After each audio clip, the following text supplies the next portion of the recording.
इस वीडियो को अगर देख लोगे ना तो तुम बोर्ड एग्ज़ाम में कम से कम इस टाइप के प्रश्न को तो ज़रूर हल करके आओगे। ठीक है, तो इस वीडियो में मैंने विगत वर्षों में जो बोर्ड परीक्षा में पूछे गए कुछ प्रश्न है ना संधारित्र के कॉन्सेप्ट से, उसको मैंने इंक्लूड किया हुआ है। तो आप सभी ना कॉपी कलम निकाल लीजिए और मेरे साथ इसको अच्छे से समझ करके कर लीजिए। ठीक है, तो चलिए शुरू करते हैं। ये पहला प्रश्न है। इसमें देखिए, ये प्रश्न जो है यहाँ देखिए 346 बीटी कोड के अंतर्गत 2023 में पूछा गया था। प्रश्न क्या है? आंशिक परावैद्युत पदार्थ से भरे समांतर प्लेट संधारित्र की धारिता का व्यंजक प्राप्त कीजिए। अब ये जो प्रश्न का एक हिस्सा है ये डेरिवेशन का है और इसका डेरिवेशन मैंने लास्ट वीडियो में ये कराया हुआ है। देखिए ये पूरा ये वाला आपको निकाल करके दिखाना होगा। ठीक है, तो ये पूरा डेरिवेशन मैंने कराया है, आप इसको जा करके देख सकते हैं, चैनल पर आपको ये वीडियो मिल जाएगी। ठीक है, तो इसके बाद वापस इस सवाल पर आते हैं। तो इस सवाल का पहला हिस्सा आपको पिछली वीडियो में मिल जाएगा। दूसरा हिस्सा क्या कहता है? ये एक क्वेश्चन है, न्यूमेरिकल है।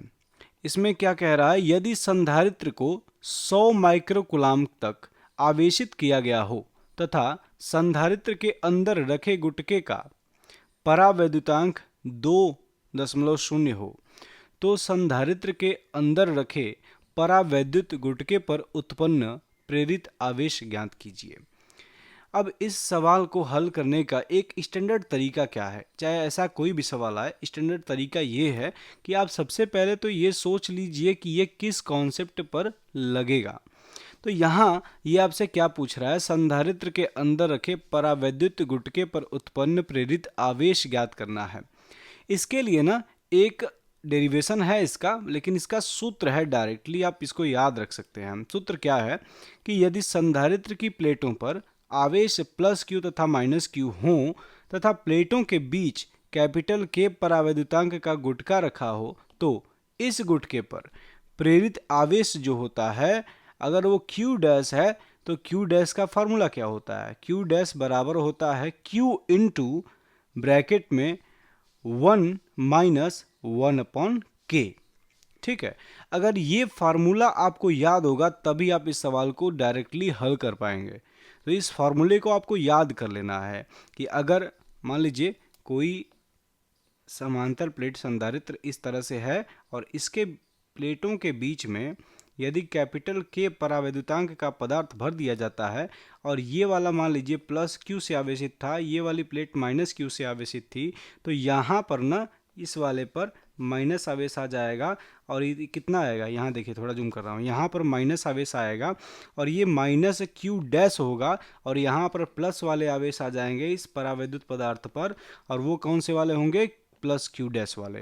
तो इसी क्यू डैश का मान वो निकालने के लिए बोल रहा है हमसे और उसका फार्मूला हम लोगों ने देख लिया है। क्या है फार्मूला? यहाँ देखिए फार्मूला आ चुका है, क्यू डैश बराबर क्यू इंटू 1 माइनस 1/K। यहाँ कैपिटल के लिखना जरूरी है क्योंकि स्मॉल के का मान अलग होता है और कैपिटल के का मान अलग होता है। कैपिटल के आपका परावैद्युतांक होता है जबकि स्मॉल के आपका कूलाम बल नियतांक होता है। ठीक है, तो चलिए, आपको ये बात समझ में आ गई है कि ये सवाल किस फार्मूले पर लगेगा। जब एक बार आपको ये समझ में आ गया है कि फार्मूला कौन सा है, तो आप फार्मूले में दिए हुए संकेतों के जो वैल्यूज़ दी हुई हैं उनको आप यहाँ पर उसी फॉर्मेट में लिख लेंगे। तो ज्ञात है में हमने क्या लिखा? स्मॉल क्यू यानी कि संधारित्र पर जो आवेश है उसको हमने लिख लिया स्मॉल क्यू बराबर 100 माइक्रोकुलाम और इसको हमने कन्वर्ट कर दिया है कुलाम में 10⁻⁻6 से गुणा करके। ठीक है, उसके अलावा परावैद्युतांक कैपिटल के का मान दिया है उसको हमने लिख लिया। ठीक है, अब हमें क्या ज्ञात करना है? तो क्यू डैश ज्ञात करना है। ठीक है, हाल में हम लोग ये फार्मूला लिख लेंगे डायरेक्टली और उसके बाद प्रेरित आवेश क्यू डैश बराबर क्यू इंटू 1 माइनस 1/K है और यहाँ क्यू और के मानों को रखने पर, इनके मानों को जब रखेंगे तो यहाँ क्यू के जगह क्या आ जाएगा? 100 × 10⁻⁻6 यहाँ से, और यहाँ कैपिटल के जगह आ जाएगा 2। तो यहाँ पर ये क्या बन जाएगा? 100 × 10⁻⁻6 ब्रैकेट में 1 माइनस 1/2। 1 माइनस 1/2 ये आधा हो जाएगा, एक में से आधा गया, आधा बचा, यानी 1/2 इंटू 100 इंटू 10⁻⁻6 ये आ जाएगा। इस तरह से ये 50 × 10⁻⁻6 कूलाम आ रहा है और इसको हम माइक्रो कूलाम में क्या लिख सकते हैं, 50 माइक्रो कूलाम।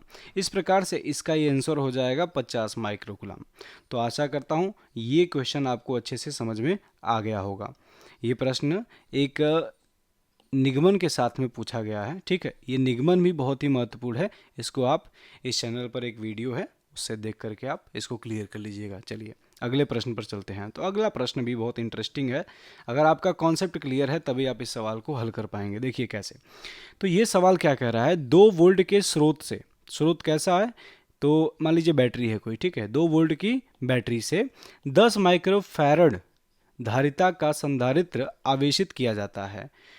ये सवाल थोड़ा सा जैसे अगर सही से ना दिख रहा हो तो मैं इसको जूम कर रहा हूँ। 2 वोल्ट के स्रोत से 10 माइक्रोफैरड धारिता का संधारित्र आवेशित किया जाता है, ये ठीक है।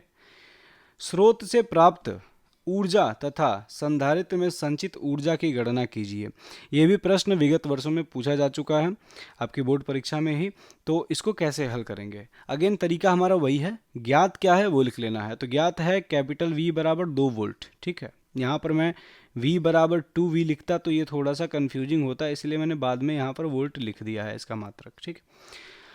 कैपिटल C धारिता, इसका मान कितना दिया है, 10 माइक्रोफैरड। अब माइक्रोफैरड को मैंने तुरंत कन्वर्ट कर लिया इसकी SI यूनिट फैरड में, ठीक। इसके बाद हमें ज्ञात क्या करना है, तो ज्ञात करना है स्रोत से प्राप्त ऊर्जा। इसको हमने क्या मान लिया, ई स्रोत, ई फॉर एनर्जी यानी ऊर्जा, स्रोत से प्राप्त ऊर्जा को हमने ई स्रोत मान लिया, ठीक। दूसरी चीज हमें ज्ञात करनी है संधारित्र में संचित ऊर्जा, जिसे हमने क्या मान लिया, ई संधारित्र, ठीक। अब हल कैसे होगा, तो हल करने के लिए ना इसमें आपको थोड़ा सा कॉन्सेप्ट क्लियर होना चाहिए आपका, तभी आप इसे हल कर पाएंगे। अब इसमें लगेगा कि स्रोत से प्राप्त ऊर्जा और ये संधारित्र में संचित ऊर्जा दोनों सेम ही होगी, लेकिन सेम नहीं होगी। स्रोत से जो प्राप्त ऊर्जा है वो क्या होगी, वो कैपिटल क्यू आवेश अगर मान लो कि प्रवाहित हो रहा है, तो उस कैपिटल क्यू आवेश को प्रवाहित करने में इस V विभव के स्रोत द्वारा किए गए कार्य के बराबर होगी। भाई जितना वो कार्य कर रहा है उतनी ही तो ऊर्जा दे रहा है वो, ठीक है। तो ये जो कार्य है, ये कार्य कैसे निकलेगा, तो ये जो सूत्र है V बराबर W/Q, उसी से लिखा गया है W बराबर VQ। इसी सूत्र से हम लोग इस चीज़ को लिख रहे हैं। तो यहाँ आवेश क्या है, कैपिटल Q है, इसीलिए यहाँ पर V इंटू कैपिटल Q के बराबर आपकी ई स्रोत का मान हो गया। अब यहाँ Q जो है, Q का मान क्या होता है, CV होता है, Q बराबर CV। तो यहाँ पर Q बराबर CV ला करके रख दिया गया है, ब्रैकेट के अंदर CV है। अब CV इंटू V होगा तो क्या हो जाएगा, CV स्क्वायर हो जाएगा। अब आपके पास ई स्रोत का फार्मूला CV स्क्वायर डायरेक्टली आ चुका है, ठीक है। अब यहाँ मानों को आप रख देंगे, C तथा V के मानों को रखने पर C का मान क्या है, 10 माइक्रोफैरड, यहाँ देख लीजिए C का मान क्या है, 10 माइक्रोफैरड। इसको हमने फैरड में बदल दिया था तो यहाँ पर रख दिया मैंने, फैरड में बदल करके इसके मान को यहाँ रख दिया। इसके बाद वो विभव का मान क्या है, 2 वोल्ट। तो ये वोल्ट क्या है, SI यूनिट है, इसलिए डायरेक्टली इसको 2 रख दिया, 2 का स्क्वायर हो गया। अब इसको हल करेंगे तो 2 दूनी 4, और यहाँ 10 से इसमें गुणा होगा तो 10 के घाते -5 बचेगा, और इस तरह से इसका मान आ जाएगा 4 × 10⁻⁻5, और इसका मात्रा क्या है, जूल। तो ये समझ में आ गया। अब इसके बाद संधारित्र के भीतर संचित ऊर्जा, दूसरा जो पूछ रहा है कि संधारित्र में संचित ऊर्जा की गणना कीजिए। तो वो संधारित्र में संचित ऊर्जा का सूत्र क्या है, 1/2 CV स्क्वायर है, ठीक है। 1/2 CV स्क्वायर सूत्र का हम लोग इस्तेमाल कर लेंगे डायरेक्टली।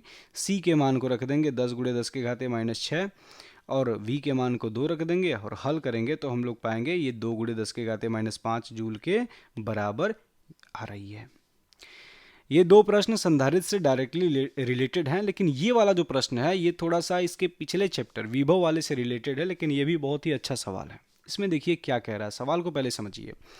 आवेश कैपिटल Q को स्मॉल r तथा कैपिटल R, जिसमें से स्मॉल r वाला जो त्रिज्या है वो बड़ी है, कैपिटल R वाली त्रिज्या स्मॉल r वाली त्रिज्या से बड़ी है। त्रिज्याओं के 2 संकेंद्रित खोखले गोलों पर इस प्रकार से वितरित किया जाता है ताकि उनके आवेश के पृष्ठ घनत्व बराबर हों।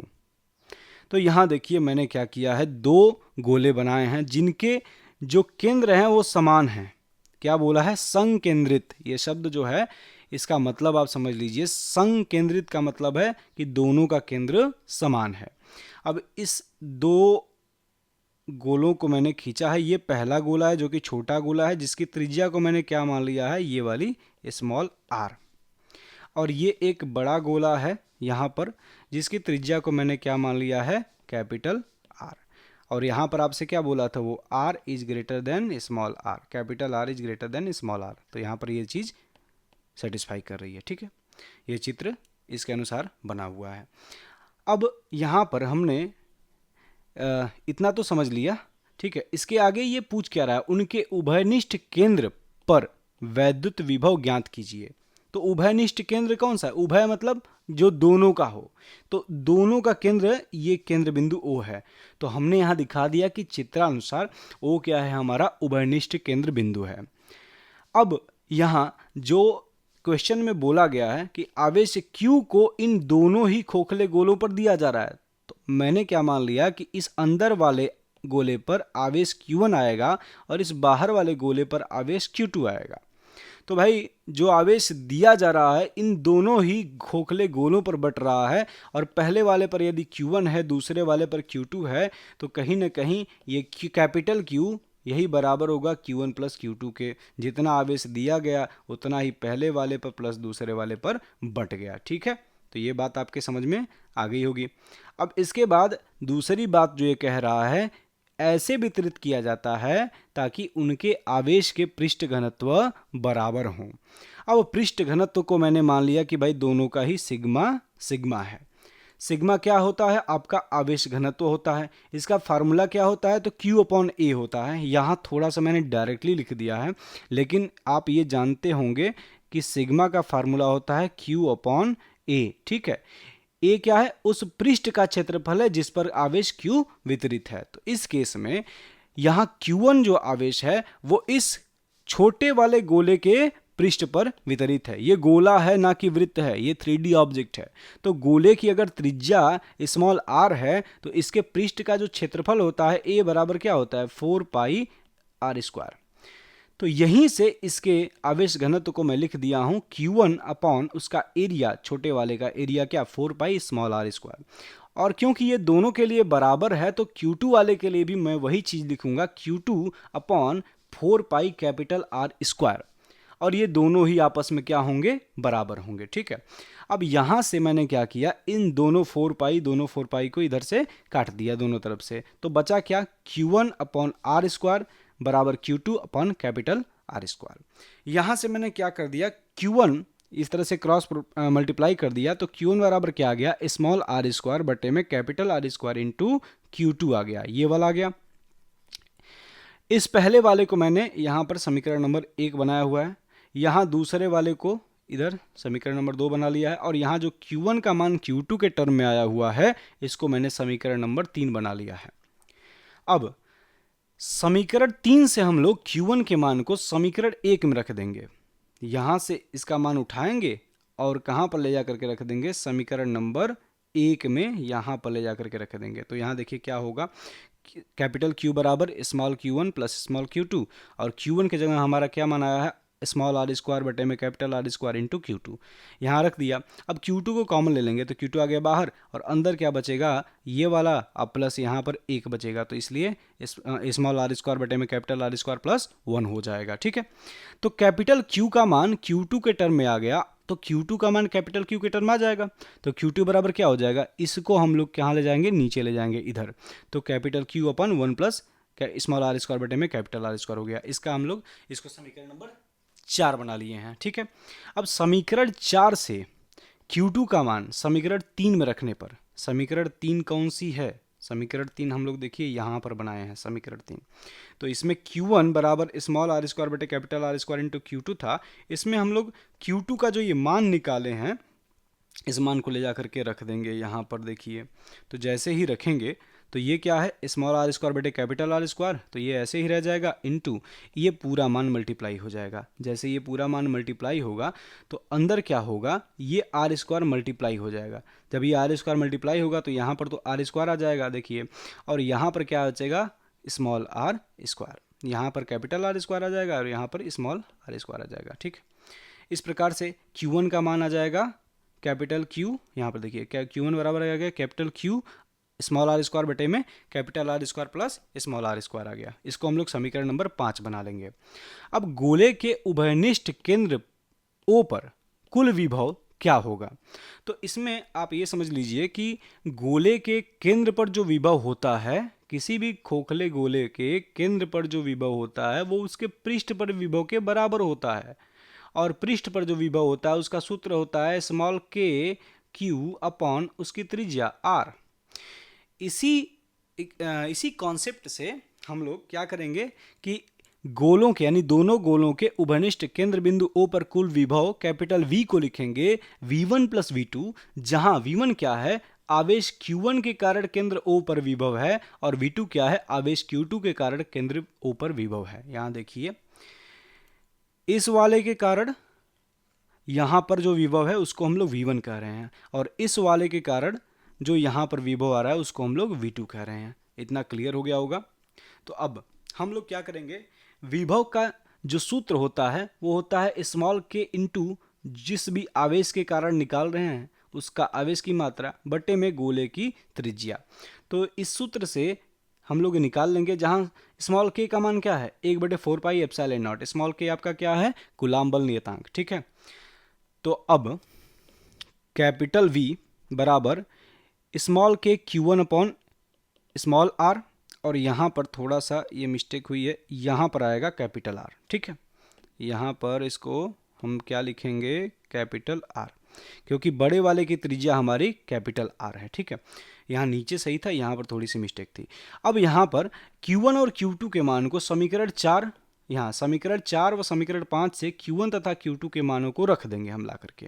तो यहाँ देखिए Q1 का मान कितना आया था, ये वाला आया था, capital Q into small R square बटे में capital R square plus small R square. यहाँ K बटे में स्मॉल आर तो सेम रहेगा, देखिए K बटे में स्मॉल आर, लेकिन Q1 की जगह क्या आ गया, capital Q small R square बटे में capital R square into capital R square plus small R square, ये आ जाएगा। और उसी तरीके से यहाँ पर K बटे में कैपिटल आर तो सेम रहेगा ऐसे देखिए, और यहाँ पर क्या आ जाएगा, Q2 का मान आ जाएगा जो कि कैपिटल Q बटे 1 प्लस स्मॉल आर स्क्वायर बटे कैपिटल आर स्क्वायर था। अब इसको हम लोग हल करेंगे, तो हल करेंगे कैसे, यहाँ इस R से इसको काट देंगे तो ऊपर बचेगा capital Q small Q into small K into capital Q into small R बचेगा, बटे में नीचे तो यही बचेगा पूरा। और दूसरे वाले में क्या करेंगे, हम यहाँ पर आर स्क्वायर से इसमें गुणा कर देते हैं, तो इधर क्या आ जाएगा, R square plus small R square, capital R square plus small R square आ जाएगा। अब बटे में क्या आ जाएगा, आर स्क्वायर, और यहाँ क्या है आर, इससे इसको काट देंगे तो ये नीचे बचेगा एक ठो आर, और ये कहाँ चला जाएगा, ऊपर चला जाएगा। तो इधर कितना आएगा, कैपिटल आर बटे में capital R square plus small R square आ जाएगा। और के क्यू दोनों में कॉमन था, इसीलिए हमने के क्यू को बाहर ले लिया। तो के क्यू बाहर ले लेंगे तो अंदर क्या बचेगा, small R plus capital R, और ये दोनों सेम हैं हर, तो इसीलिए हर नीचे small R square plus capital R square हो जाएगा। इस प्रकार से आपका जो विभव आएगा उभयनिष्ठ केंद्र बिंदु पर कैपिटल V बराबर आ जाएगा capital Q upon 4 pi epsilon not. यहाँ पर मैंने स्मॉल k का मान रख दिया है 1 upon 4 pi epsilon naught into small R plus capital R बटे में small R square plus capital R square. तो इस प्रकार से ये सवाल पूछा गया है। ये सवाल काफ़ी महत्वपूर्ण है। ये आपके बोर्ड एग्जाम में 346 FW कोड के अंतर्गत 2024 में अभी पिछले ही वर्ष पूछा गया था। ठीक है, तो आप इसे अच्छे से समझ लीजिए, और अगर आपको नोट्स चाहिए तो आप कमेंट करिएगा, मैं नोट्स भी प्रोवाइड कर दूंगा आपको टेलीग्राम चैनल के माध्यम से।